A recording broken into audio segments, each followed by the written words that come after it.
जय श्री कृष्णा. हा स्वामी ना दिवसभर कायम असाच खेळत असतो आणि तो आता धरून उभं पण राहायला लागलाय. त्याच्यामुळे मग मला ह्या गाद्या कायम टाकूनच ठेवाव्या लागतात. आणि त्याला असं बॅट सोबत ना खेळायला खूप आवडतं. बॉल सोबत पण तो खेळतो, पण बॉल इकडे तिकडे सरकून जातो. त्याच्यामुळे मग तो त्यांच्या मागं मागं पळतो आणि असं बॅट सोबत खेळत बसतो. आणि हा बघा इकडं साईला मी ना गेल्या आज ना 12:30-1 पासून झोपवायचा ट्राय करते. आता जवळजवळ 3:30 वाजले तरी तो झोपतच नाही आणि माझे कामंसुद्धा त्यांच्यामुळे राहून गेले आज.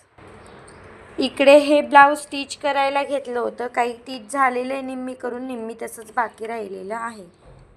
त्यानंतर हे आरी वर्क केलेलं आहे ब्लाऊजला.